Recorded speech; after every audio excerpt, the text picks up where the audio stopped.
আমরা সুস্থ আছি না আল্লাহ তাআলা সুস্থ রেখেছেন? আল্লাহ তাআলাই সুস্থ রেখেছেন। আমরা আমাদের বডির ভিতরে যা কিছু আছে জীবনে কেউ দেখেছি কোনোদিন?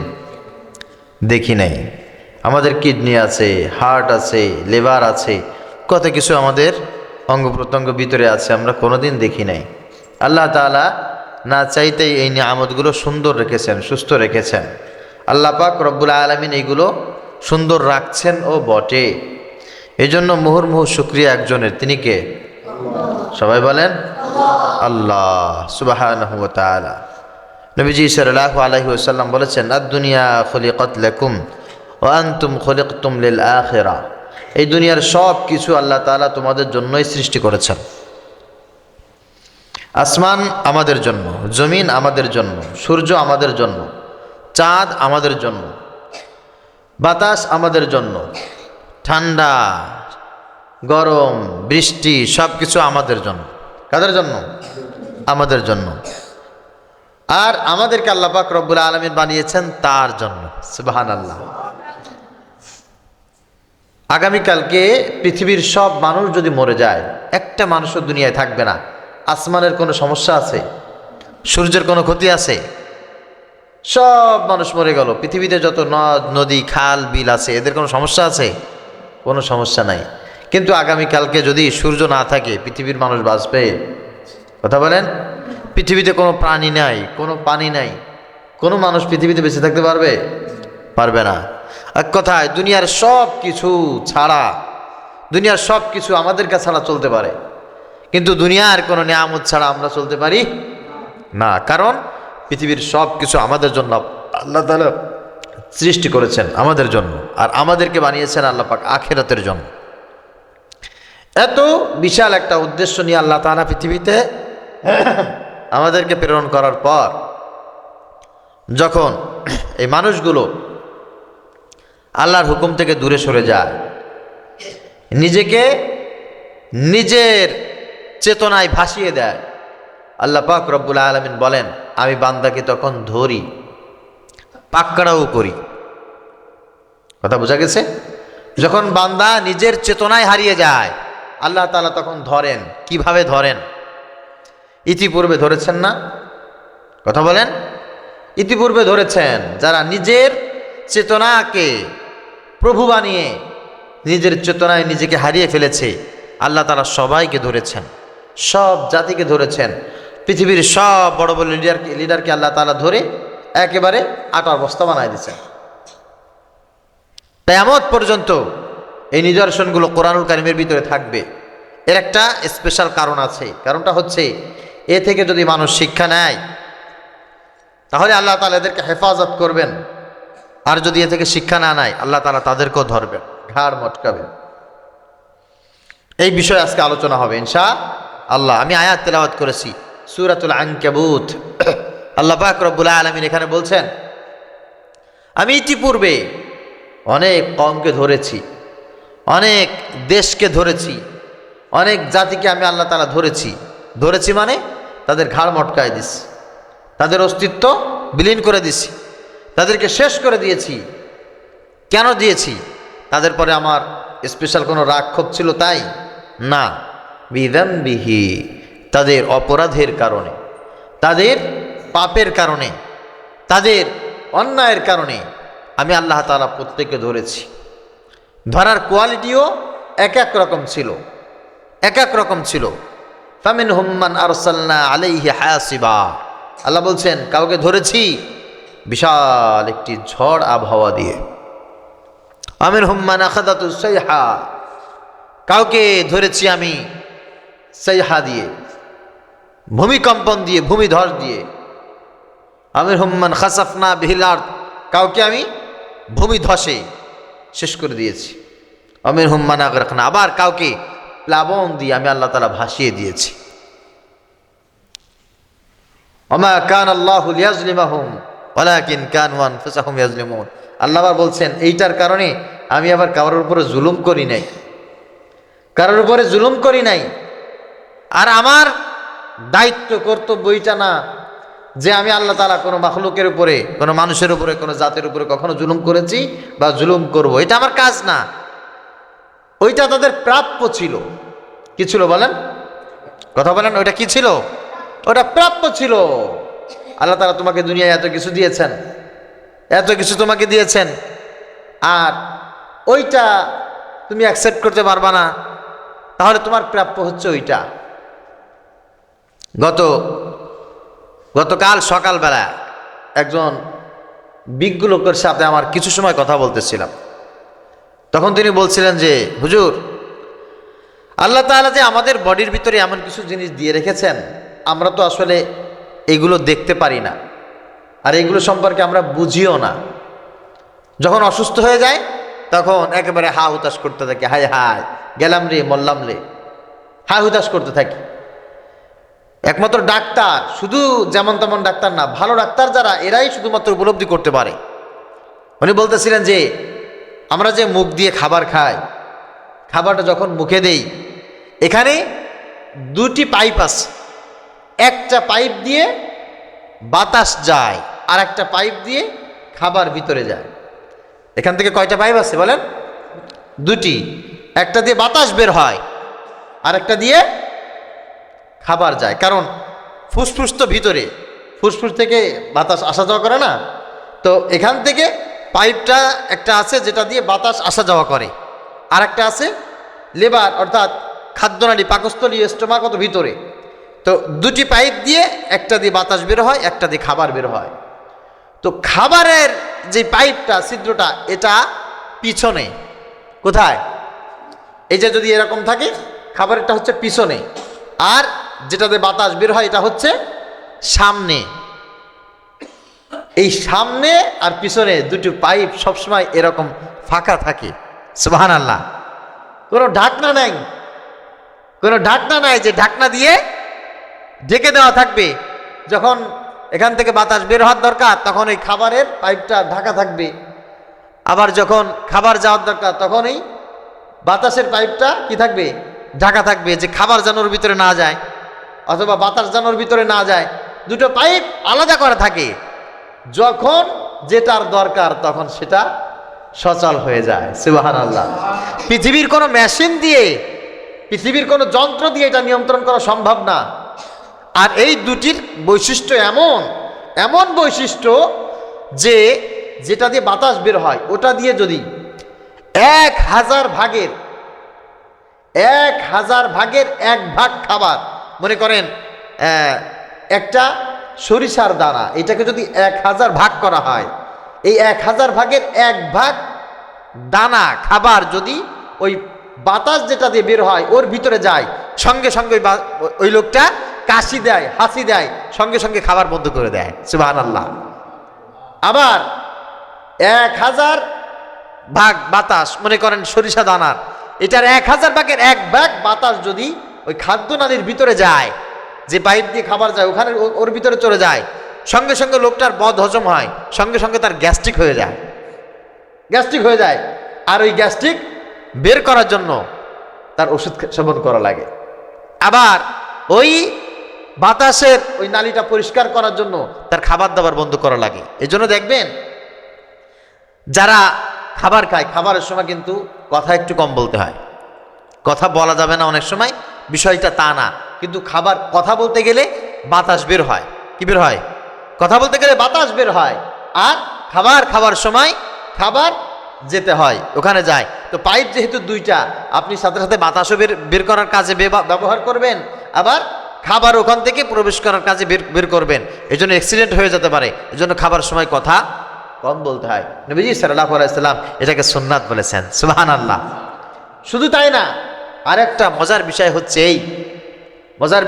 এই, আমরা এটা বোঝার জন্য, অপারেশনের রোগী আছে না, একটা রোগীকে যখন অপারেশন করা হয় তখন অপারেশনের সময় ফার্স্ট যে প্রিপারেশন নিতে হয় তা হচ্ছে রোগীকে খাবারের পাইপটা নাক দিয়ে ঢুকা দেয়, অথবা গলা দিয়া খাবারের পাইপটা প্রবেশ করে দেয়। যত খাবার সব ওখান থেকে যায়, মুখ দিয়ে আর কোনো খাবার খেতে পারবে না। এর কারণটা কি? এর কারণ হচ্ছে অপারেশন যদি কাউকে করা হয়, ওই লোকটার একেবারে ক্ষুদ্রাকে ক্ষুদ্র, একেবারে খুব সাহারগের চাইতে অনেক ছোট ছোট ছোট ছোট রগ যদি শরীরের ভিতরে ছিদ্র হয়ে যায়, কেটে যায়, ওইগুলো জোড়া লাগবে, ওইগুলোর কাজ করবে, এই সেলগুলো সব জয়েন হয়ে যাবে। এইটার জন্য কাজ করতে হবে অনেকক্ষণ ধরে, একটার সাথে আরেকটা সেলাইয়ের ব্যাপার আছে। যদি এই দুটি পাইপ সচল থাকে তাহলে ওই বাতাস যে পাইপ দিয়ে বের হবে, অক্সিজেন যেটা দিয়ে বের হবে, ওখানে যদি সামান্য পরিমাণ রক্ত ছিটা লাগে, রোগী কাশি দেবে। কি দেবে? কাশি দেবে, ঝাঁকি দেবে। আর ওই মুহূর্তে ঝাঁকি দিলে কোনো অপারেশন রোগীকে বাঁচিয়ে রাখা যাবে না। এই জন্য ডাক্তাররা আগে খাদ্যনালীর পাইপ যেটা আছে ওইটাকে সম্পূর্ণ সেপারেট করে ওখানে পাইপ দিয়ে রাখে, যে শেষ হওয়ার আগ পর্যন্ত, সুস্থ হওয়ার আগ পর্যন্ত বা ওইটা জয়েন হওয়ার আগ পর্যন্ত কোনো রোগী যেন কাশি না দেয়, এই জন্য পাইপটা সম্পূর্ণ আলাদা করা থাকে। সুবহানাল্লাহ।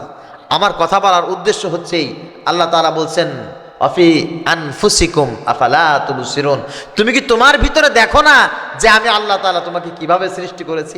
সুবহানাল্লাহ। তুমি যদি তোমার ভিতরে দেখো, তুমি উপলব্ধি করতে পারবে। এত নিয়ামত দেওয়ার পর যদি মানুষগুলো আল্লাহর গোলামি থেকে নিজেকে আলাদা করে রেখে নিজের ক্যারেক্টার ভুলে গিয়ে, করণীয় কাজ ভুলে গিয়ে যদি গুনাহের ভিতরে শামিল হয়ে যায়, আল্লাহ তাআলা বলেন ফাকুল্লান আখাযনা বিযামবিহি, আমি এদের প্রত্যেককে পাকড়াও করি, এদের প্রত্যেককে আমি আল্লাহ তাআলা কট করি তাদের গুনাহের কারণে। ইতিপূর্বে আল্লাহ পাক রব্বুল আলামিন ধরেছেন কাদেরকে ধরেছেন? অনেক সম্প্রদায়কে আল্লাহ ধরেছেন। আমি দুই একটি উপমা দেব কোরআনুল কারীম থেকে। আর বর্তমান সময়ে আল্লাহ তাআলা ধরতেছেন, আবার ফিউচারে আল্লাহ পাক রব্বুল আলামিন ধরবেন। তবে আল্লাহ তাআলা বলছেন, আমি বড় বড় আযাব দেওয়ার আগে তোমাদেরকে ছোট ছোট আযাব দিয়ে পরীক্ষা করি। ছোট আযাব দেখে যদি তুমি সতর্ক হয়ে যাও, তোমার নসিব ভালো। আর যদি সতর্ক না হও, নসিব কিন্তু বড় খারাপ। আল্লাহ পাক রব্বুল আলামিন বলছেন যে দেখো, আমি লূত সম্প্রদায়কে ধরেছিলাম। কাদেরকে ধরেছিলাম? লূত সম্প্রদায়কে ধরেছিলাম। কেন ধরেছিলাম? ওদের পাপের মাত্রা সীমা ছাড়িয়ে গিয়েছিল, এর কারণে আমি ওদেরকে ধরেছিলাম। আমি আদ জাতিকে ধরেছিলাম, আমি সামুদ জাতিকে ধরেছিলাম, আমি ফেরাউনকে ধরেছিলাম। লূত সম্প্রদায়কে ধরেছিলাম কেন? ওয়ালুতান ইয ক্বালা লিকওমিহি ইয়াতাতুনাল ফাহিশা মা সাবাকাকুম বিহা মিন আহাদিম মিনাল আলামিন। আল্লাহ পাক রব্বুল আলামিন বলছেন, হযরত লূত আলাইহিস সালাতু ওয়াস সালামের যে সম্প্রদায়, এদের ভিতরে অশ্লীলতা ছড়িয়ে পড়েছিল। মানুষের শারীরিক চাহিদা পূরণ করার জন্য আমি আল্লাহ তাআলা তাদেরকে যে নিয়ম দিয়েছি, এই নিয়ম তারা তোয়াক্কা করতো না। কে আপন, কে পর, কে শতালো, কার সাথে কিভাবে সম্পর্ক লিপ্ত হতে হবে, নারী নারী, পুরুষ পুরুষ, মাহারাম গায়রে মাহারাম, এইগুলো তারা দেখতো না। তারা সীমা লঙ্ঘন করেছে। সেই জন্য আমি আল্লাহ পাক রব্বুল আলামিন তাদেরকে ধরেছিলাম, এমনভাবে ধরেছিলাম যেই ধরাটার কারণে আল্লাহ পাক রব্বুল আলামিন বলেন, মা সাবাকাকুম বিহা মিন আহাদিম মিনাল আলামিন, এরা পৃথিবী থেকে একেবারে সর্বাগ্রে থাকার কথা যাদের, তাদেরকে আমি আল্লাহ তাআলা মুহূর্তের ভিতরে সব শেষ করে দিয়েছি। আমরাতুহু কাইমাতুন ফাদাহিকাত ফাবাশশারনাহা বিইসহাক ওয়া মিন ওয়ারাই ইসহাক ইয়াকুব। আল্লাহ পাক রব্বুল আলামিন হযরত ইসহাক আলাইহিস সালাম, হযরত ইয়াকুব আলাইহিস সালামের উপমাও দিয়েছেন।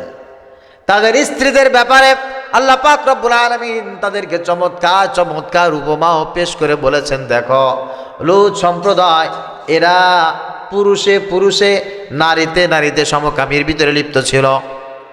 এরা ব্যভিচার করত, আল্লাহর হুকুম পালন করত না। যার সাথে আল্লাহ পাক রব্বুল আলামিন মেলামেশা করতে নিষেধ করেছেন, এরা তাদেরকেই পছন্দ করত।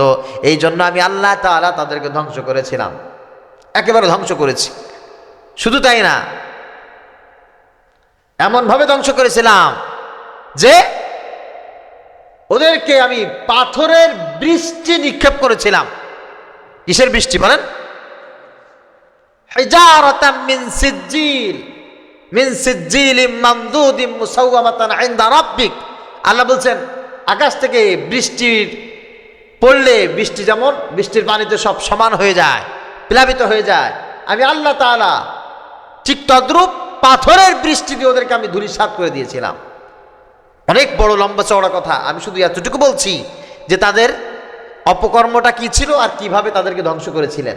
তাদের অপকর্মটা ছিল, অন্যায় ছিল, তারা পুরুষে পুরুষে মিলিত হতো, নারীতে নারীতে সমকামিতে লিপ্ত হতো, এবং ভাই বোন মা চাচি খালা এরা কিছু দেখতো না, চরিত্র নষ্ট হয়ে গিয়েছিল।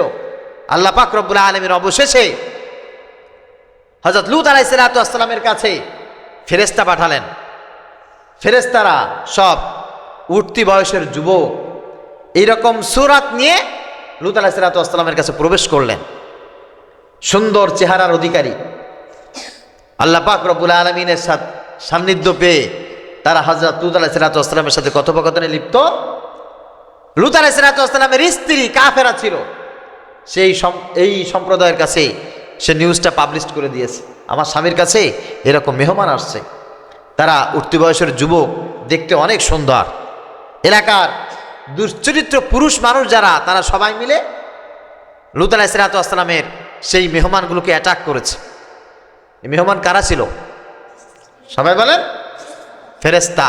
যখন অ্যাটাক করেছে, লূত আলাইহিস সালাতু ওয়াস সালাম বলছেন, হা উলাই বানাতি হুন্না আতহারু লাকুম ফাত্তাকুল্লাহ ওয়ালা তুখজুনি ফি দাইফি আলাইসা মিনকুম রাজুলুর রশিদ। হে আমার সম্প্রদায়, আমি তোমাকে বলছি, দেখো আমার ঘরে আমার কন্যা সন্তানেরা আছে, তোমরা যদি ইচ্ছা করো আমার কন্যা সন্তানদের সাথে তোমাদের বিবাহ দিয়ে দেব, তাদেরকে নিয়ে তোমরা সংসার করো, কিন্তু হ্যাঁ এটা হচ্ছে আমার দয়ফি, আমার মেহমান, এরা সব আমার মেহমান, এদেরকে অপমান করো না, এদেরকে লাঞ্ছিত করো না। তারা বলছে তোমাদের যে কন্যারা আছে এই কন্যাদেরকে আমাদের লাগবে না, এই পুরুষ যে মেহমানগুলি আছে এদেরকে আমাদের কাছে ছেড়ে দাও। নাউজুবিল্লাহ বলেন। যখন তারা তাদের কাজ করার জন্য বদ্ধপরিকর হয়ে গেল, আল্লাহ পাক রব্বুল আলামিন লূত আলাইহিস সালাতু ওয়াস সালামকে বললেন, লূত এখান থেকে বের হয়ে যাও, বের হয়ে যাও, আমি আল্লাহ তাআলা এখনই এই জায়গায় গজব নাজিল করব। আল্লাহ পাক রব্বুল আলামিনের কথা শুনে লূত আলাইহিস সালাতু ওয়াস সালাম সবাইকে ভয় দিলেন, কেউ তার কথা শুনলো না। ফেরেশতা ওখানে দাঁড়িয়ে থাকলো, লূত আলাইহিস সালাতু ওয়াস সালাম এলাকা থেকে বের হতে লাগলেন। প্রসঙ্গক্রমে বলছি, এই জায়গাটা লূত আলাইহিস সালাতু ওয়াস সালাম যেখানে অবস্থান করতেছিলেন, এই জায়গাটা ছিল বর্তমান সময়ের ইসরায়েল বা প্যালেস্টাইন, এইটা আর জর্ডান এর মাঝখানে একটা জায়গা আছে, ডেড সি। এই জায়গার ভিতরে হযরত লূত আলাইহিস সালাতু ওয়াস সালামের বাড়ি ছিল। ওই বাড়ির ভিতরে বসে লূত আলাইহিস সালাতু ওয়াস সালাম তাদেরকে এইভাবে কথোপকথন করতেছিলেন। জর্ডান, লূত আলাইহিস সালাতু ওয়াস সালাম ওখান থেকে রওনা দিয়ে জর্ডান যাবেন নাকি প্যালেস্টাইনে যাবেন? উনি নিঃসন্দেহে প্যালেস্টাইন যাবেন, কারণ ওখানে বাইতুল মাকদাস মুসলমানদের প্রথম কিবলা অবস্থিত। লূত আলাইহিস সালাতু ওয়াস সালাম ওখান থেকে রওনা দিলেন। যখন রওনা দিয়েছেন, ওই ফেরেশতাদের সাথে তারা শত্রুতামি করে তাদেরকে যখন স্পর্শ করতে গেল, ফেরেশতারা তখন তাদের মুখের উপরে ফু মেরে দিয়েছে। যখন ফুৎকার করেছে, ওই কাফেরদের চেহারাগুলো কুকুর শিয়ালের মতো হয়ে গেল, সমস্ত গায়ে বড় বড় পশম হয়ে গেছে। তাফসিরে জালালাইন, তাফসির ইবনে কাসিরের ভিতরে চমৎকারভাবে সব কথাগুলি বর্ণনা করা হয়েছে। আর আল্লাহ পাক রব্বুল আলামিন বলছেন যে আমি এদের উপরে তখন পাথরের বৃষ্টি নিক্ষেপ করে দিলাম, এদের উপরে তখন গজব নাজিল করে দিলাম। শুধু তাই না, জমিনটা আমি সেখানে উল্টিয়ে দিলাম। নাউজুবিল্লাহ। আর এটা করেছি এই কারণে তারা অত্যন্ত বেশি সীমালঙ্ঘন করেছে। আর এই নিদর্শন কিয়ামত পর্যন্ত থাকবে, কিয়ামত পর্যন্ত থাকবে। পৃথিবীর ভূপৃষ্ঠ, অর্থাৎ আমরা যে জমিনে বসবাস করছি, এই যে সমতল ভূমি, এই ভূমি থেকে এই জমিনটা আল্লাহ পাক রব্বুল আলামিন নিচু বানিয়ে দিলেন 430 মিটার। এই জমিটা নিচু বানিয়ে দিলেন, বানায় ওই জায়গাটা আল্লাহ তাআলা সমুদ্রে পরিণত করে দিয়েছেন। আল্লাহর গজব ওখানে পড়ছে। সব মানুষ ওখানে যারা ছিল, লূত আলাইহিস সালাতু ওয়াস সালামের যে সম্প্রদায়, ওই সম্প্রদায় এত অপকর্ম করেছিল, আল্লাহ তাদের উপরে এত রাগ গুসা হয়েছে, জমিন ধরে উল্টিয়ে দেওয়ার কারণে ওখানে সব সমুদ্রে পরিণত করে দিয়েছেন। নাউজুবিল্লাহ। ওই সমুদ্রটা আজও আছে না নাই? ডেড সি এখনো পর্যন্ত আছে। পৃথিবীর সবচাইতে নিচু স্থান ওইটা।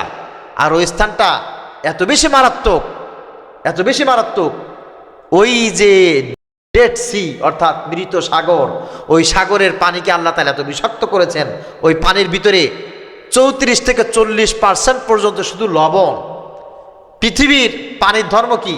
কোনো কিছু ফালাই দিলে ওইটা নিচের দিকে চলে যায়, আর ওই পানির ধর্ম হচ্ছে কোনো কিছু ফালাইলে ভেসে ওঠে, ভেসে ওঠে।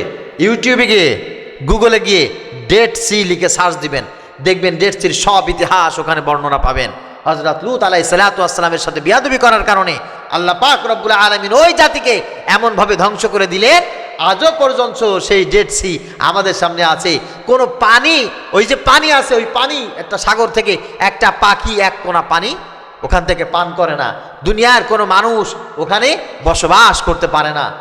ইসরায়েল ওই জায়গাটিকে প্রতিদিন দখল করতেছে, প্রতিদিন দখল করছে। ওই লবণাক্তের যে পানি, ওখান থেকে তারা খনিজ লবণ সংগ্রহ করতেছে, করতে করতে করতে করতে ডেড সি এখন প্রায় মৃতের পথে। তারা চেষ্টা করতেছে এই ডেড সিকে কিভাবে পৃথিবীর মানুষের আনাচে কানাচে এই সম্পদগুলো পৌঁছে দেওয়া যায়, খনিজ সম্পদ। ওইটা আমি ওইদিকে নাইবা গেলাম। মূল কথা হচ্ছে এটা, আল্লাহ পাক রব্বুল আলামিনের সাথে বিয়াদবি করেছে, আল্লাহর কথা শোনে নাই, আল্লাহ তাআলা তাদেরকে ধ্বংস করেছেন। এ থেকে আমাদের শিক্ষা নিতে হবে, এই অপকর্মগুলো, এই ফাহেসার কাজগুলো যেন আমাদের ভিতরে কোনো অবস্থায় না আসে। আল্লাহ তাআলা আমাদেরকে শিক্ষা নেওয়া তৌফিক দান করুক, সকলে বলি আমিন। প্রিয় ভাইরা আমার, সামুদ সম্প্রদায় যারা, আল্লাহ পাক রব্বুল আলামিন তাদেরকে ঠিক এভাবে ধ্বংস করেছেন। এদেরকে ধ্বংস করেছেন জমিন উল্টিয়ে, বৃষ্টি দিয়ে, ঝড় দিয়ে। আর সামুদ সম্প্রদায়কে আল্লাহ পাক রব্বুল আলামিন ধ্বংস করেছেন কি দিয়ে? সুনামি দিয়ে। আর তাদের অপরাধটা কি ছিল? কাযযাবাত সামুদ ওয়া আদুম বিল কারিআ ফাআম্মা সামুদ ফাউহলিকু বিত-তাগিয়া ওয়া আম্মা আদুন ফাউহলিকু বিরিহিন সারসারিন আতিয়া। সামুদ সম্প্রদায়কে আল্লাহ পাক রব্বুল আলামিন ধ্বংস করেছেন, তার কারণ হচ্ছে এটা, তারা আল্লাহ পাক রব্বুল আলামিনের সব নিয়ামতগুলোকে মিথ্যা বলে মনে করেছে। এটা আল্লাহ দেয় নাই, এটা আমরা এমনি পেয়েছি, প্রাকৃতিকভাবে পেয়েছি, আমার তাকদিরে ছিল তাই পেয়েছি। আমার পিতার কারণে পেয়েছি, মাতার কারণে পেয়েছি, দাদার কারণে পেয়েছি, বংশবুনিয়াদে আমরা পেয়েছি, এই দেশে জন্মগ্রহণ করেছি তাই আমরা পেয়েছি। এটা আমাদের পৈতৃক সম্পদ, জন্মগত অধিকার, এটা আল্লাহ পাক রব্বুল আলামিন আমাদেরকে দেয় নাই। আমাদের শক্তি বেশি, আমাদের বুদ্ধি বেশি, আমাদের সামর্থ্য বেশি, আমাদের জ্ঞান বেশি, এই কারণেই এটা আমরা অর্জন করেছি। এতে আল্লাহর কোনো কৃপা নাই। নাউজুবিল্লাহ পড়েন। আর মুমিন বান্দার জবাব এইটা হবে না। মুমিন বান্দার জবাব হবে এটা যে আমি আল্লাহ পাক রব্বুল আলামিনের তরফ থেকে অযোগ্য, তারপরও আল্লাহ দয়া করে আমাকে দিয়েছেন। সুবহানাল্লাহ, আমাকে আল্লাহ তাআলা দয়া করে দিয়েছেন। কোনো কিছু আমার যোগ্যতায় আমি পাই নাই, আমার যোগ্যতায় পাই নাই। যদি আমার যোগ্যতায় আমি পাইতাম, আমি কি জিনিসের যোগ্য ছিলাম নাকি? হ্যাঁ, পৃথিবীতে এত বড় বড় রাষ্ট্র থাকতে, বিলাসবহুল এলাকা থাকতে, আপনি আমি এই গ্রামের ভিতরে কেন আসবো বলেন? বাংলাদেশে কেন আসবো বলেন? এই ঝাই ঝামেলা আমরা কেন পোহাবো বলেন? আমরা ভালো একটা বংশে আসতাম, ভালো একটা দেশে আসতাম, ভালো একটা এলাকায় আসতাম, পারতাম না? কিন্তু সিদ্ধান্ত তো আমার না, সিদ্ধান্ত একজনের, তিনি কে? আল্লাহ। সিদ্ধান্ত আল্লাহ দিয়েছেন, আর ওই আল্লাহ বলছেন যে আমি যেভাবে বলেছি ঠিক সেইভাবে করো। কিন্তু সামুদ সম্প্রদায় সেটা করে নাই, সেটা করে নাই। তাদেরকে আল্লাহ বিশাল পাওয়ার দিয়েছিল, শক্তি দিয়েছিল। এরা কয়েকজন মিলে একটা পাহাড় নাড়ায় ফেলতে পারত। কয়েকজন মিলে বিশাল বড় বড় পাহাড় ধইরা পাহাড় নাড়ায় ফেলত, এক জায়গা থেকে আরেক জায়গায় নিয়ে যেত। গাছ ধরে ধরে তারা টেনে উপরে ফেলে দিত। সমুদ্রের ভিতরে নেমে সমুদ্রের মাছগুলো ঠিক এভাবে ধরে ফেলত। বাতাসকে এরা পরিবর্তন করে দিত, বাতাস পরিবর্তন করে দিত, মেঘ পরিবর্তন করে দিত। আকাশের চলন্ত মেঘগুলি ধরে ধরে এক স্থান থেকে আরেক স্থানে তারা ফেলে দিত। এত শক্তিশালী ছিল সামুদ গোত্রের মানুষ। তারা কোনো আসবাব ছাড়াই পাহাড়ের শিলাখণ্ডগুলি, পাথরগুলি উঁচু করে করে করে নিজেদের মতো করে বিরাট করে প্যারাডাইজ বানাইতো, ঘর বানাইতো, ঘর বানাইতো। এবং তারা বলতো যে আমাদেরকে আল্লাহর ভয় দেখায়। আল্লাহ কোথায় থাকে? উপরে থাকে তো?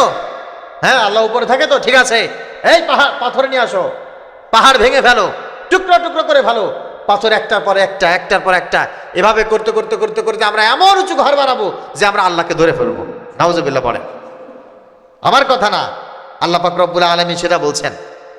فأما عاد فاستكبروا في الأرض بغير الحق وقالوا من أشد منا قوة أولم يروا أن الله الذي خلقهم هو أشد منهم قوة وكانوا بآياتنا يجحدون। আল্লাহ বলেন অতঃপর তারা বলতো আমাদের চাইতে শক্তিশালী আর কে, আমাদের চাইতে ক্ষমতাধর আর কে, আমাদের চাইতে আর কোনো ক্ষমতাধর নাই। কে কি বানিয়েছে? আমাদের চাইতে শক্তিশালী আর কিছু বানাইতে কেউ পারে নাই, আমরা যা ইচ্ছা তাই করতে পারি, এই বলে তারা গর্ব করত, এই বলে তারা দাম্ভিকতা প্রকাশ করত। অবশেষে আল্লাহ পাক রব্বুল আলামিন তাদেরকে এমন ভাবে ধ্বংস করেছেন, এমন ভাবে আল্লাহ তাআলা তাদেরকে দুর্বল করেছেন। আল্লাহ তাআলা বলেন আমি তাদেরকে ধ্বংস করার জন্য একটা সুনামি দিলাম, বিশাল বড় একটা প্লাবন আর একটা বাতাস দিয়ে দিলাম।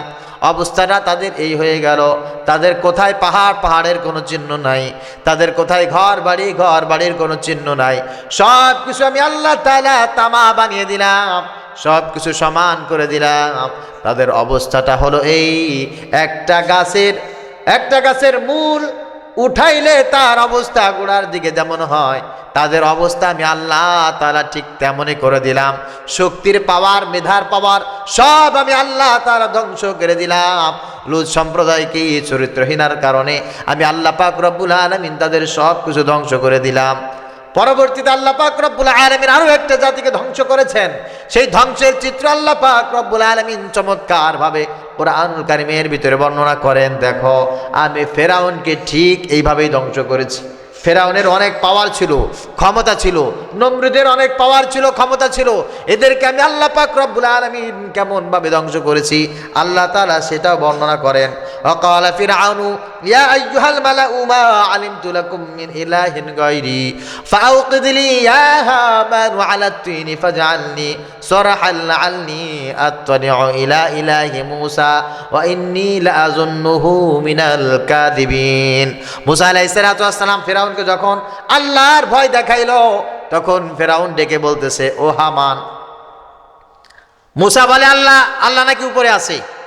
আল্লাহ উপরে আছে, আমরা উপরের দিকে যাব, মাটি পোড়াইতে থাকো, মাটি পোড়াও, বড় বড় আস্তর বানাও, একটা পোড়া মাটি আর একটা পোড়া মাটির উপরে দাও, এভাবে দিতে দিতে দিতে দিতে আসমান পর্যন্ত চলো, আর মূসা আর আল্লাহর সাথে এবার ফাইট হবে। নাউজুবিল্লাহ। আল্লাহ বলছেন ফেরাউনের দাম্ভিকতা এই পর্যন্ত পৌঁছে গেল। ফাহাসারা ফানাদা, অথবা ফেরাউন সব মানুষগুলোকে এক জায়গায় ডাকলো, সবাইকে একত্রিত করলো। ফাকালা আনা রাব্বুকুমুল আলা, আনা রাব্বুকুমুল আলা। ফেরাউন বলল দেখো আমি তো দেখি এই জমিনে আমার চাইতে বড় খোদা আর কেউ নাই। নাউজুবিল্লাহ। আমার চাইতে বড় শক্তিশালী আর কেউ নাই, আমি তো পৃথিবীতে যা বলি তাই হয়। ফাখাযাহুল্লাহু নাকালাল আখিরাতি ওয়াল উলা। আল্লাহ তাআলা বলছেন এই কারণে এই দাম্ভিকতার কারণে, ক্ষমতার পাওয়ারের কারণে আমি আল্লাহ তাআলা নাকালাল আখিরা ওয়াল উলা, তার দুনিয়া এবং পরকাল, আউয়াল এবং আখির, প্রথম জীবন পরজীবন সবকিছু আমি আল্লাহ তাআলা ফাখাযাহুল্লাহ পাকড়াও করলাম, ধরলাম, ধূলিসাৎ করে দিলাম। নাউজুবিল্লাহ। ইন্না ফি যালিকা লাইবরাতাল লিমান ইয়াখশা। আল্লাহ তাআলা বলেন আর এটার ভিতরে ইবরত আছে, ইলম আছে, এটার ভিতরে প্রজ্ঞা আছে। কাদের জন্য? লিমান ইয়াখশা, যারা আল্লাহকে ভয় করে, যারা আল্লাহকে চেনে, আল্লাহকে যারা মানে, তাদের জন্য এটার ভিতরে শিক্ষা আছে। ফেরাউন যখন সব মানুষকে ডেকে বলল আমি হচ্ছে তোমাদের সবচাইতে বড় খোদা, সুতরাং তোমাদের অন্য কোনো খোদা যদি থাকে তার সাথে এখন আমার যুদ্ধ শুরু হয়ে গেছে, আমাকে এখন খোদা বলে মানো।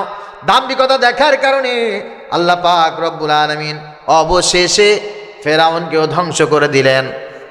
কিভাবে ধ্বংস করেছেন? ওয়াজাওয়াজনা বিবানি ইসরাঈল আল বাহর ফাতাউ আলা কওমি ইয়াকুফুনা আলা আসনামিন লাহুম। আল্লাহ পাক রব্বুল আলামিন বলেন ফেরাউন এবং ফেরাউনের সম্প্রদায়কে আমি আল্লাহ তাআলা বড় সিস্টেম করে নদীর ভিতরে, লোহিত সাগরের ভিতরে আমি আল্লাহ তাআলা তাদেরকে নামাইলাম। নামানোর পরে মূসাকে আমি মুক্তি দিয়ে দিলাম, দেওয়ার পর ফেরাউনের সব দলবল সহ ওখানে তাদেরকে ভাসিয়ে দিলাম। দলবল সহ যখন ভাসিয়ে দিয়েছি ফেরাউনের কানে, তখন পানি গেছে, তখন পানি গেছে। লা ইলাহা ইল্লাল্লাযী আমানাত বিহি বানু ইসরাঈল ওয়া আনা মিনাল মুসলিমিন। যখন কানের ভিতরে পানি গেছে, চিন্তা করতেছে হাই হাই আমি তো ধরা খেয়ে গেছি। এবার হাত উঁচু করে বলছে লা ইলাহা ইল্লাল্লাযী আমানাত বিহি বানু ইসরাঈল। ও মুসা, তোমার বনি ইসরাইল যাদের উপর ঈমান এনেছে, আমি ফেরাউন এখন আমি তাদের উপরে ঈমান আনলাম, এইবার আমাকে মাফ করে দেওয়া যায় না? ওই সময় কি আর মাফ চাইলে কাজ হবে? আল্লাহ পাক রব্বুল আলামিন বলেন আল আন ওয়াকাদ আসাইতা ওয়া কুনতা মিনাল মুফসিদিন। এখন মাপ চাচ্ছ, অথচ মাপ চাওয়ার জন্য তোমাকে ইতিপূর্বে সময় দেওয়া হয়েছিল, আলটিমেটাম দেওয়া হয়েছিল। তখন কোথায় ছিলে? কি ভেবেছো তখন? আমি আল্লাহ তাআলা এদেরকে ধ্বংস করেছি। ফাকুল্লান আখাযনা বিযামবিহি ফামিনহুম মান আরসালনা আলাইহি হাসিবা ওয়া মিনহুম মান আখাযাতহু সাইহা ওয়া মিনহুম মান খাসাফনা বিহিল আরদ ওয়া মিনহুম মান আগরাকনা। আল্লাহ তাআলা বলেন, আমার বিরোধিতা যারা করেছে, জমিনে যারা সীমালঙ্ঘন করেছে, একটা সম্প্রদায় যখন টোটাল সবাই মিলে আমার অপোজিশনে চলে গেছে, আমি আল্লাহ তাআলা তখন তাদেরকে তাদের গুনাহের কারণে পাকড়াও করেছি। কখনো কাউকে আমি প্লাবন দিয়ে শেষ করেছি, কখনো আমি কাউকে ভূমিধস দিয়ে শেষ করে দিয়েছি, কখন আমি আল্লাহ তাআলা তাদেরকে বৃষ্টি দিয়ে শেষ করে দিয়েছি। আর প্রত্যেককে এই বড় বড় আযাব দেওয়ার আগে কিছু ছোট ছোট আযাব দিয়েছিলাম ভালো হওয়ার জন্য। কি হওয়ার জন্য? ভালো হওয়ার জন্য।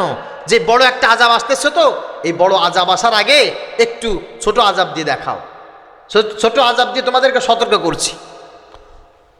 فأخذهم الطوفان والجراد والقمل والضفادع والدم آيات مفصلات فاستكبروا وكانوا قوما مجرمين। আল্লাহ পাক রব্বুল আলামিন বলেন, এদেরকে বিশেষ করে ফেরাউনকে যখন আমি বড় ধরনের আযাব দেব, এই আযাব দেওয়ার আগে তাদেরকে ছোট ছোট আযাব দিয়েছিলাম। ফাখাযাহুমুত তুফান, আমি আল্লাহ পাক রব্বুল আলামিন জমিনে বিশাল বড় একটা ঝড়ো আবহাওয়া তুফান দিয়েছিলাম। আর মূসার মাধ্যমে বলেছিলাম, এই তুফানকে যদি তোমরা সতর্কবার্তা হিসাবে না নাও, ভবিষ্যতে কিন্তু এর চাইতে বড় বিষয় আসতেছে। অল জারাদ, জারাদ তাদেরকে আমি পঙ্গপাল দিয়েছিলাম। পঙ্গপাল, প্রিয় চাষি ভাইয়েরা আছেন, আপনারা বুঝবেন পঙ্গপাল কি। পঙ্গপাল হচ্ছে ঘাস ফড়িং আছে না, কথা বলেন, ঘাস ফড়িং, এটাকে বলা হয় পঙ্গপাল। আর আরবিতে যেটাকে বলা হয় অল জারাদ। ঘাস ফড়িং এর কাজ হচ্ছে সবুজ যা পাবে ও মুহূর্তের ভিতরে খেয়ে শেষ করে ফেলে দিবে। বর্তমানে কারেন্ট পোকা লাগে না? আপনি সকালবেলা ধানের খেতে গিয়ে দেখলেন আপনার ধানের গাছগুলি, ফসলগুলি সব একেবারে পরিপূর্ণ ফেডা, মানে সুন্দর সিস্টেম হয়ে আছে, লকলকে সোনালি আঁশের মতো ওখানে চকচক করতেছে। সন্ধ্যার পরে গেলেন বা পরের দিন সকালবেলা গেলেন, যে দেখলেন এক বেলার ভিতরে কারেন্ট পোকা লেগে অর্ধেক শেষ। গাছের পাতাও নেই, গাছও নাই, গাছ সব টোটালে মরে একেবারে কি হয়ে গেছে, খড়কুটা হয়ে গেছে, ফেন্সি হয়ে গেছে। আছে না এরকম? এইটাতে কারেন্ট পোকা লাগে। আর এই কারেন্ট পোকার আর একটা নাম হচ্ছে অল জারাদ, যেগুলো সবুজ ঘাস, সবুজ শ্যামল যত তরুলতা আছে, সবজি আছে, সব কিছু খেয়ে শেষ করে ফেলে দেয়। আর এই জারাদ আসে একটা বিশাল বড় দলবল নিয়ে। মনে করেন এই বাগেরহাট অঞ্চল দিয়ে যদি ঢোকে, যে অঞ্চল দিয়ে একবার ঢুকবে ওই অঞ্চলে সবুজ কোনো গাছপালা তারা রাখবে না, ঢুকবে তো খেয়ে দিয়ে একবার মুহূর্তের ভিতরে শেষ। আর ওদের খাওয়ার কোনো তৃষ্ণা মেটে না, তৃষ্ণা মেটে না, খায় আর বংশ বিস্তার হয়, খায় আর বংশ বিস্তার হয়। মুসা আলাইহিস সালাম বলেছিল, দেখো আল্লাহ তাআলা কিন্তু ছোট আযাব তোমাদেরকে দেবে। সবাই প্রাথমিক পর্যায়ে তুফান পেয়ে সবাই বলছে, মুসা আমরা ভালো হয়ে গেছি, আমরা ভালো হয়ে গেছি, তোমার আল্লাহকে বলো আমরা আর এই পাপের কাজ করব না। নাউজুবিল্লাহ পড়ে। গোপনে গোপনে মুসা আলাইহিস সালামের কাছে পা ধরলে, মাপ চাইলে, মুসা আলাইহিস সালাম আল্লাহর কাছে বলো, আল্লাহ আপনি আমার সম্প্রদায়কে মাফ করে দেন। কিপ্তি যারা ফেরাউনের অনুসারী ছিল তাদেরকে বলা হতো কিপ্তি। এই কিপ্তিদেরকে আল্লাহ আপনি ক্ষমা করে দেন। ক্ষমা করে দেয়া হলো।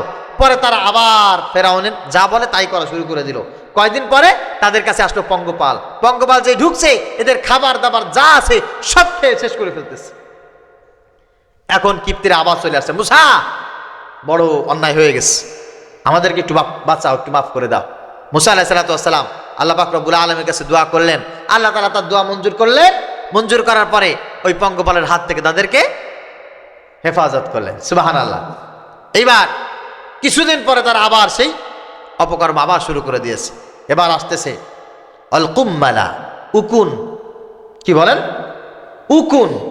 সব জায়গায় শুধু উকুন, মাথার ভিতরে উকুন, বুড়ির ভিতরে উকুন, মুখের ভিতরে উকুন, শরীরের ভিতরে উকুন, জামায় উকুন, পকেটে উকুন। উকুন এই পরিমাণ, মানুষ কোনো জায়গায় 5 মিনিট দাঁড়াতে পারে না। কুরআনুল কারীম থেকে বলছি, কোনো জায়গায় 5 মিনিট দাঁড়াতে পারে না। এই উকুনের অতিষ্ঠ থেকে বাঁচার জন্য সবাই মুসা আলাইহিস সালামের কাছে চলে আসলো। মুসা, ভুল হয়ে গেছে, আমরা আবার তওবা করতেছি, আল্লাহর কাছে একটু আমাদের জন্য সুপারিশ করো। মুসা আলাইহিস সালামের সুপারিশ আল্লাহ পাক মঞ্জুর করলেন, তাদেরকে উকুন থেকে আবার মুক্তি দিয়ে দিলেন। কিছুদিন পর আবার তার আল্লাহ পাক রব্বুল আলামিনের অবাধ্য হওয়া শুরু করে দিল। আল্লাহ পাক রব্বুল আলামিন এইবার তাদেরকে মারাত্মক আকারে একটা ফিতনা দিয়ে দিলেন, সেটা হচ্ছে ব্যাঙের ফিতনা। কিসের ফিতনা বলেন? ব্যাঙ। ঘুমাইতে যাবে দেখে বিছানার ভিতরে শুধু ব্যাঙ, রান্না করতে যাবে দেখবে হাড়ির মধ্যে ব্যাঙ, চুলার ভিতরে ব্যাঙ, সব জায়গায় শুধু ব্যাঙ, শুধু লাফায়। আর এই দেখে ওদের সব আবার দফা রফা সারা একজোট হয়ে বলছে এটা মুসার কাছে যেতে হবে। ও যদি আল্লাহর কাছে বলে তাহলে এ থেকে মুক্তি পাবো, তা না হলে মুক্তি পাবো না। সবাই মিলে গিয়ে বলছে মুসা বাঁচাও, আমরা তো অবাক করলাম। মুসা আলাইহিস সালাম আল্লাহর কাছে ওদের জন্য আবার মাফ চাইলেন। আল্লাহ পাক রব্বুল আলামিন আবার মাফ করে দিলেন। সুবহানাল্লাহ। মাফ করে দেওয়ার পর তারা আবার তারা নাশুকরিয়া শুরু করে দিল, অকৃতজ্ঞ হয়ে গেল, আবার গুনাহের কাজের ভিতরে নিজেরা নিমজ্জিত হয়ে গেল, শিরকের ভিতরে চলে গেল। ওয়াদ্দামা আয়াতিন মুফাসসালাত, আল্লাহ পাক রব্বুল আলামিন বলেন এরপরে তাদেরকে এমন একটা আযাব দিয়ে দিলাম, সব জায়গায় শুধু তারা রক্ত দেখতে পায়। কি দেখতে পায় বলেন? আমাদের শরীরের ভিতরে রক্ত আছে, রক্ত ছাড়া আমরা বাঁচতে পারি না, কিন্তু রক্ত এমন একটা খারাপ জিনিস, এই রক্ত দেখলে মানুষের আর কোনো কিছু মুখে যায় না, হাঁটতে পারে না, চলতে পারে না, দেখে বিছানার ভিতরে রক্ত, হাঁটবে রাস্তার ভিতরে রক্ত, ঘুমাবে দেখে ঘরের ভিতরে রক্ত, খাবার খায় দেখে খাবারের ভিতরে রক্ত, যেখানে যায় শুধু রক্ত রক্ত আর রক্ত। আর কোনো জায়গায় তারা হাঁটতে পারে না, চলতে পারে না, কথা বলতে পারে না। আয়াতিন মুফাসসালাত, আল্লাহ পাক রব্বুল আলামিন বলেন এমন একটা নিদর্শন তাদের সামনে চলে আসলো। এবার তারা সবাই মিলে তওবা করবে, কি আল্লাহর বিরুদ্ধে তারা জিহাদ ঘোষণা করলো। নাউজুবিল্লাহ। এবার মুসা আলাইহিস সালামকে মেরে ফেলবে এই সিদ্ধান্ত নিয়ে নিল যে ও না মরলে আমরা এই আযাব থেকে বাঁচবো না। নাউজুবিল্লাহ। কিন্তু মুসা আলাইহিস সালামকে মেরে ফেলতে পারবে? আর মুসা আলাইহিস সালামকে মারলে কি আযাব থেকে বাঁচতে পারবে? না, কোনোদিন বাঁচতে পারবে না। আযাব থেকে বাঁচতে পারবে তখন যখন নিজেদের চরিত্র ঠিক হবে, ঠিক তখন। এই আয়াতগুলো যখন নাজিল হয়ে গেল, আল্লাহ পাক রব্বুল আলামিনের কাছে মুহাম্মদুর রাসূলুল্লাহ সাল্লাল্লাহু আলাইহি সাল্লাম হাত তুললেন। আল্লাহ, তুমি আমাকে কথা দাও, তুমি আমাকে কথা দাও, আমার একটা উম্মতকেও তুমি এইরকম আযাব দিবা না। আমার উম্মতেরা বড় বেয়াদব হবে, আমার উম্মতেরা বড় নাশকর হবে, আমার উম্মতেরা আযান শুনে মসজিদে যদি না আসে, আমার উম্মতেরা যদি সুদ খায়, ঘুষ খায়, অন্যায় কাজ করে, আল্লাহ তুমি আমাকে ওয়াদা করো আমার উম্মতকে সঙ্গে সঙ্গে তুমি ধ্বংস করবা না, সঙ্গে সঙ্গে তাদেরকে তুমি হালাক করে দিবা না, তাদেরকে তুমি ভালো হওয়ার জন্য সুযোগ দেবে। আল্লাহ তুমি ওয়াদা করো। আল্লাহ বলেন আপনার দোয়া মঞ্জুর, আপনার উম্মত গুনাহ করার সঙ্গে সঙ্গে আমি তাদেরকে ধরবো না। সুবহানাল্লাহ। আকাশ, মাটি, বাতাস, পানি, কি বলেছি? আকাশ, পানি, বাতাস, মাটি, এই চারটি জিনিস আমি আল্লাহ পাক রব্বুল আলামিন আমার জিম্মায় রেখে দিলাম। এরা কোনোদিন আপনার উম্মতকে সঙ্গে সঙ্গে ধরবে না। তবে হ্যাঁ, আমি আল্লাহ তাআলা বলছি ফাকুল্লান আখাযনা বিযামবিহি, অতীতে মানুষ পাপাচার করলে তাদেরকে যেমন ভাবে ধরা হয়েছে, কিয়ামত পর্যন্ত মানুষ যখন ঢালাওভাবে সবাই মিলে পাপাচারের ভিতরে লিপ্ত হবে, আমি আল্লাহ তাআলা তখন তাদের সবাইকে ধরবো। সাথে সাথে না ধরলেও আমি আল্লাহ তাআলা যে এদেরকে ধরবো তাতে কোনো সন্দেহ, কথা বলেন, কোনো সন্দেহ না। এই জন্য একটা কথা আছে, আমরা গ্রামের ভাষায় জানি, পাপে ছাড়ে না, কথা বলে, পাপে ছাড়ে না বাপেরে। কোনোদিন পাপ করলে আমার বাপ হোক আর আমার ড্যাডি হোক, কাউকে ছাড়বে না, সবাইকে ধরবি। যেমন ধরেছে আমেরিকায়, কোথায় বলেন? আমেরিকায় ধরেছে। কিছুদিন আগে নির্বাচন, যখন জো বাইডেন আর ডোনাল্ড ট্রাম্প এরা মিলে সবাই যখন নির্বাচনের ইস্তিহার ঘোষণা করেছে, ডোনাল্ড ট্রাম্পের একটা ইস্তিহার ছিল, যেহেতু পৃথিবীর ভিতরে আমেরিকা এমন একটা রাষ্ট্র, এরা সবচাইতে বেশি সাপোর্ট দিয়েছে ইসরায়েলকে, প্যালেস্টাইনকে ধ্বংস করার জন্য, গাজাকে ধূলিসাৎ করার জন্য সবচাইতে বেশি বিলিয়ন বিলিয়ন ডলার খরচ করেছে আমেরিকা। নিজস্ব অর্থায়ন, নিজেরা ডলার ছাপিয়ে দিয়েছে ইসরায়েলকে গাজাকে ধ্বংস করার জন্য। আর ডোনাল্ড ট্রাম্পের একটা নির্বাচনী ইস্তেহার ছিল এই, যে আমি মুসলমানদের বিরোধিতা করব না। কি করব না বলেন? মুসলমানদের বিরোধিতা করব না, তবে ইসরায়েলের যারা অধিবাসী আছে, ইহুদি যারা তার রাষ্ট্রে, তাদের সাথে সে একটা ওয়াদা করেছে, আমি যদি ক্ষমতায় আসি আমি গাজাকে পুড়িয়ে ছাই করে দেব। নাউজুবিল্লাহ বলেন। আমি গাজাকে ভ্যানিশ করে দেব, পুড়িয়ে ছাই করে দেব। এই ইস্তিহার ডোনাল্ড ট্রাম্পের নির্বাচনী ইস্তিহার। প্রিয় ভাইয়েরা আমার, আল্লাহ পাক রব্বুল আলামিন ছাড় দেন, ছেড়ে তো কাউকে দেন না। আমেরিকা পৃথিবীর সবচাইতে বড় পরাশক্তি, কোনো সন্দেহ নেই। পৃথিবী এখন তারাই পরিচালনা করে, যেভাবেই করুক না কেন, যেভাবেই করুক না কেন, ডিজিটাল সিস্টেমে করুক আর নিজ যোগ্যতায় করুক, তারাই করে। কিন্তু তাদের এই ইস্তিহার আল্লাহ পাক রব্বুল আলামিনের পছন্দ হয় নাই। আল্লাহ তাআলা বলছেন, গাজাকে জ্বালায় পোড়া শেষ করে দিবা? আমি আল্লাহ তাআলা গত পরশুদিনের কথা বলছি, গাজার 360 বর্গ কিলোমিটার যেই জায়গা, গাজার এর ভিতরে কয়টা মসজিদ ছাড়া আর কিছু নাই, সব কিছু বম্পিং করে ইসরায়েল শেষ করে দিয়েছে। ম্যাপের ভিতরে, গুগল ম্যাপের দিকে তাকাইলে 360 বর্গ কিলোমিটার জায়গা ঠিক যেইভাবে বম্পিং করে নষ্ট করা হয়েছে আমেরিকার ক্যালিফোর্নিয়া লস অ্যাঞ্জেলসে, ঠিক আল্লাহ পাক রব্বুল আলামিন একটা ওই সেভাবে আধ্যাত্মিক একটা আগুন দিয়ে লস অ্যাঞ্জেলসে ঠিক সেইভাবে আগুন দিয়ে পুড়িয়ে ছাই করে দিয়েছে। আমার কথা বোঝেন নাই? সেখানে কি আছে, কি হয় সেখানে? পৃথিবীর ভিতরে সবচাইতে দামি জায়গা, দুনিয়াদার মানুষের কাছে সবচাইতে পপুলার প্লেস হচ্ছে লস অ্যাঞ্জেলস, যেখানে হলিউড অবস্থিত। পৃথিবীর ভিতরে সব ফিল্ম ইন্ডাস্ট্রি যেগুলি আছে, সিনেমা যারা নির্মাণ করে, বলিউড হলিউড আবাজাবা কি কি আছে না, এই সব কিছুর কেন্দ্রীয় মার্কাজ হচ্ছে ওই হলিউড, আমেরিকা ক্যালিফোর্নিয়া লস অ্যাঞ্জেলসে। ওখানে পাহাড় কেটে হলিউড লিখে রেখেছে তারা, চাঁদের দেশে গেলেও নাকি ওইটা দেখা যায়। একটা অক্ষর 50 ফিট পর্যন্ত লম্বা করে লিখে হলিউড লিখে বিশালভাবে তারা ওখানে রেখে দিয়েছে। পৃথিবীর সবচাইতে বড় বড় পপ তারকা যেগুলি সব ওই লস অ্যাঞ্জেলসে বসবাস করে। ওখানে পৃথিবীর সবচাইতে বড় একটা স্টুডিও অবস্থিত, ইউনিভার্সাল ওয়ার্নার্স ব্রাদার্স, এই স্টুডিও ওখানে অবস্থিত। পৃথিবীর সবচাইতে দামি দামি সিনেমা, ভিডিও যা কিছু ক্রিয়েট করা হয় ওখান থেকে। ওখানে যদি কোনো মানুষ বাড়ি বানানো তো দূরে থাক, যদি কেউ একবেলা বা একদিন ভাড়া নেওয়ার স্বপ্ন দেখে, তার বিলিয়ন ডলার গুনতে হয়। আমেরিকায় এত শুষ্ক আবহাওয়া কোথাও নেই যে আবহাওয়াটা ওখানে আছে। আমেরিকার কিছু কিছু জায়গায় এই মুহূর্তে, আসলে আমাদের কিছু লোক তো সেখানে আছে, আমি যে সব মুখস্থ বলতেছি তা না, তাদের সাথে আমি নিজেও আলোচনা করেছি। একজন মেহমান আছেন আমার এক পরিচিত, সে আমাদের এই মাদ্রাসায় আসছিলেন, একদিন থেকেও ছিলেন, উনি সেখানেই থাকেন, ওনার ভাই ওই লস অ্যাঞ্জেলসে ওখানেই থাকে। আমার কথা হয়েছে যে আমেরিকায় বিভিন্ন জায়গা আছে যেখানে বৃষ্টি হয়, যেখানে গরম হয়, আবার সেখানে বরফ পড়ে, কিন্তু লস অ্যাঞ্জেলস এমন একটা জায়গা যেখানে আবহাওয়াটা বেশিরভাগ সময় নাতিশীতোষ্ণ থাকে। ওই জায়গাটিতে মাইকেল জ্যাকসন থেকে শুরু করে যত যত পপ তারকা সব ওখানে বসবাস করে। আল্লাহ পাক রব্বুল আলামিন ওই জায়গাটিকে এত পপুলার বানিয়েছে এবং আমেরিকার মানুষ ওই মাটিকে এত বেশি পবিত্র মনে করে যে পৃথিবীর বিনোদনের কেন্দ্রবিন্দু হচ্ছে লস অ্যাঞ্জেলস। অলিম্পিক আগেও আয়োজন করা হয়েছে ওখানে, 2028 সালে অলিম্পিকের আয়োজন লস অ্যাঞ্জেলসে হওয়ার কথা আছে। কিন্তু একটা সমস্যা, তা হচ্ছেই এরা আল্লাহর সাথে যুদ্ধ ঘোষণা করেছে। এরা পৃথিবীর মানচিত্র থেকে মুসলমানদেরকে বিদায় দেওয়ার জন্য গাজাকে ভ্যানিশ করার প্ল্যান পরিকল্পনা নিয়েছে।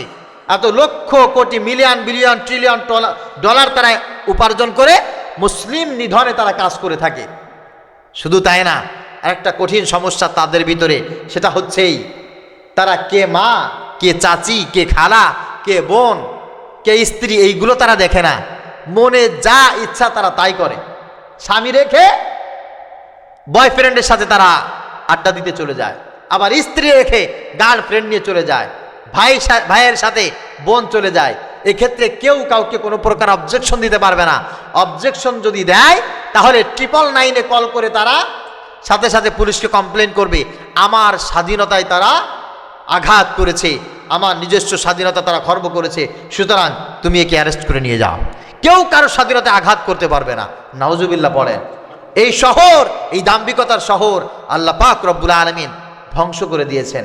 এখনো পর্যন্ত আগুন জ্বলছে সেখানে, এখনো পর্যন্ত আগুন জ্বলতেছে।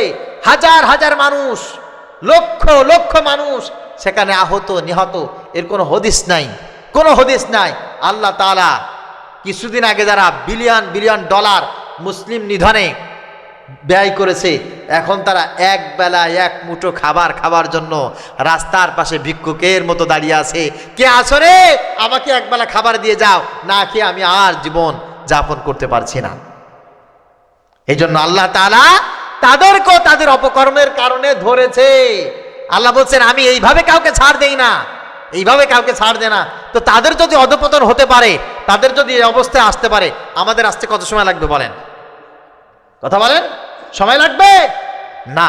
আমরা তাদের চাইতে দুনিয়ার দিক দিয়ে তাদের চাইতে উপরে উঠা তো দূরে থাক, আমাদের যাদের পশ্চিমা কালচারে বিশ্বাসী কিছু মানুষ আছে, তাদের স্বপ্ন তো ওই পর্যন্ত পৌঁছানো, এদের উপরে যাওয়া তো প্রশ্ন ওঠে না। ওই পর্যন্ত যাদের যাওয়ার স্বপ্ন, তাদের স্বপ্ন আজকেরা দুঃস্বপ্ন পরিণত হয়েছে, দুঃস্বপ্ন পরিণত হয়েছে। আর আল্লাহ পাক রব্বুল আলামিন গাজায় এখন স্বাধীনতা দান করেছেন, সুবহানাল্লাহ। সেই 3 বছর ধরে যুদ্ধ চলছে, প্রায় 15 মাস তো লাগাতার ভাবে বোম্পিং এর পরে গত পরশুদিন প্যালেস্টাইন এই আগুন দেখে এখন বাঁচাও বাঁচাও স্লোগান দিয়ে, কারণ মামু বাড়ি আগুন ধরেছে, ওখান থেকে তো আর ডলার আসার কোনো সিস্টেম নাই। এখন তারা নিরুপায় হয়ে বলছে যে গাজায় আমরা স্থায়ীভাবে সিদ্ধান্ত নিয়েছি আর বোম্পিং করবো না। সুবহানাল্লাহ বলবেন না? গাজায় মুসলমানদের ভিতরে আল্লাহ পাক রব্বুল আলামিন সেই ইমেজ ফিরিয়ে দিয়েছে। আমি বলছি এই কারণে যে দেখুন, আল্লাহ ধরা বড় কঠিন ধরা। আল্লাহ যখন ধরবে তখন কিভাবে ধরবে, কি অবস্থায় ধরবে আপনি জানেন না, আপনি জানেন না। আল্লাহ তাআলা আমাদেরকে একটা ভূখণ্ড দিয়েছেন, আমাদেরকে একটা দেশ দিয়েছেন। এই দেশের মানুষ কিভাবে বেঁচে আছি আমরা, আমাদের খাদ্য কোথা থেকে আসে, আমরা কিভাবে নিরাপত্তা পাই, এখানে যারা আছেন, যারা পলিটিক্স করেন, আপনার যদি জ্ঞান গরিমা থাকতো, আপনার যদি শিক্ষা থাকতো, আপনি কোনোদিন মানুষের উপরে আঙুল দিয়ে কথা বলতেন না, কথা বলতেন না। বহির্বিশ্বে যাদের সাথে আমাদের কথা হয়, চলাফেরা হয়, এরা অবাক হয়ে যায়, অবাক হয়ে যায়। এতটুকু একটা ভূখণ্ডের ভিতরে 20 কোটির মতো মানুষ, এরা কিভাবে খেয়ে দিয়ে খুব শান্তিপূর্ণভাবে বসবাস করে, এদের খাদ্যের অভাব নাই, এরা স্বাধীনভাবে চলাফেরা করতে পারে, এদের বৃষ্টিতে সমস্যা হয় না, এদের ঠান্ডায় সমস্যা হয় না, এদের গরমে সমস্যা হয় না, এদের এখানে বরফ পড়ে না। কি একটা সুন্দর চমৎকার আবহাওয়া, এটা পারে কেমনে, এটা পারে কেমনে? তাদের কোনো অবস্থায় তাদের হিসাব মেলে না, আমাদেরও হিসাব মেলে না। তার কারণ আমরা নিজেরা চলি না, আমাদেরকে একজন চালায়, তিনি কে? আল্লাহ। আল্লাহ পাক রব্বুল আলামিন আমাদেরকে চালায়। এটা কারোর ক্রেডিট না, জিয়াউর রহমানের কোনো ক্রেডিট নাই, শেখ মুজিবের কোনো ক্রেডিট নাই, ঈশ্বর চাচার কোনো ক্রেডিট নাই, সব ক্রেডিট একজনের, তিনি কে? আল্লাহ। হ্যাঁ, আমরা কিছু খেদমত করার সুযোগ পাইলে আলহামদুলিল্লাহ, এটার বিনিময় তো আল্লাহ তাআলা আমাদেরকে অবশ্যই দেবেন, দেবেন না? অবশ্যই দেবেন। তবে এর ভিতরে দিয়েও যদি কেউ বেশি লাফালাফি করতে চায়, এর ভিতরে দিয়ে কেউ যদি সেই ফেরাউনের ভূমিকায় যায়, নমরুদের ভূমিকায় যায়, তাহলে তাদের অবস্থাও খারাপ হবে, কোনো সন্দেহ নেই।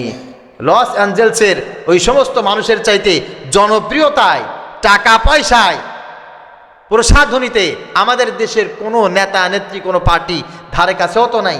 সুতরাং আপনার একটু বোঝা উচিত যে আল্লাহ পাক রব্বুল আলামিন এত কিছু আমাকে দিয়েছেন, আমি তো একটু শুকরগুজার হব।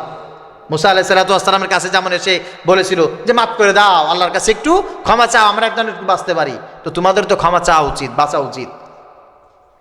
মাথায় এখনই অনেকের খারাপ হয়ে গেছে, বিশ্বাস করেন ভাই, এই কথাগুলো বলতে চায় না, ইমানের তাগিদে না বললে কিয়ামতের ময়দানে আপনারা আমার বিরুদ্ধে বিচার দেবেন। আল্লাহ ও বলে নাই, ও বলে নাই ইতিমধ্যেই এক নেতা বলে উঠছে কোরআনের সাথে রাজনীতির কোনো সম্পর্ক নাই। নাউজুবিল্লাহ বাড়ি যায় বললেন কোরআনের সাথে রাজনীতির সম্পর্ক নাই। ভাই বলেন, আপনারা বলেন আর সম্পর্ক আছে? হ্যাঁ, এটা যদি এই কথা যখনই সে বলেছে যদি কিছুটা হলেও বুঝে বলে থাকে, কাফের হয়ে গেছে, কাফের হয়ে গেছে। ওর সাথে ওর দলের সাথে মুসলমানের কোনো সম্পর্ক থাকতে পারে?